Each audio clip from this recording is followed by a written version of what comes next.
Back to Fox 4 News at 5. Years ago, a stroke seemed like a life-altering, even life-ending affliction. But today, doctors here in the Kansas City metro are allowing stroke victims to go back to their normal lives in a matter of weeks.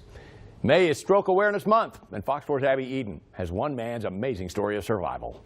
Roger Brannett is a professional photographer, and it was during a long day in the studio that a coworker noticed something was off about Brannett. And suddenly felt a little disoriented and like I could not stand up anymore. Brannett was exhibiting the signs of a stroke, as highlighted in the acronym FAST, which stands for facial drooping, arm weakness, speech difficulties, and time to call emergency services. At one point, the right side of my body just went numb. Brannett was rushed to one hospital, then taken to St. Luke's when it was clear he needed more help than a clot-busting IV, which is often given to many stroke patients. This is actually video of the next step was to go to Dr. Coleman Martin, an interventional neurologist at St. Luke's Hospital. The clot-busting medicines that we give by IV only work on small clots. But Brannett's clot was large. This is a picture of it.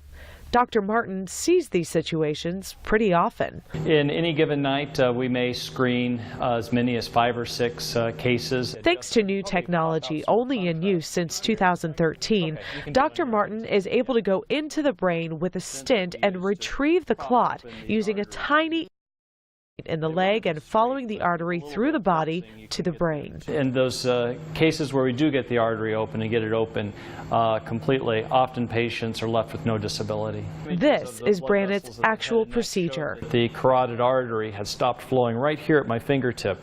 I had to deploy a stent around this loop. In Brannett's case, the clot was in an extremely delicate part of the brain, the part that affects his vision.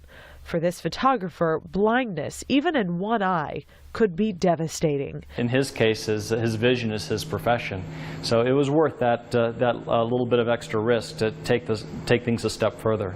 About a month after his stroke, Brannett can see, walk, and talk, and is already considering his next gig, but with a little more regard for his health. Trying to take that a little more seriously now than I was before this happened. And he's warning others to know the signs of a stroke fast. Be aware it can happen to you.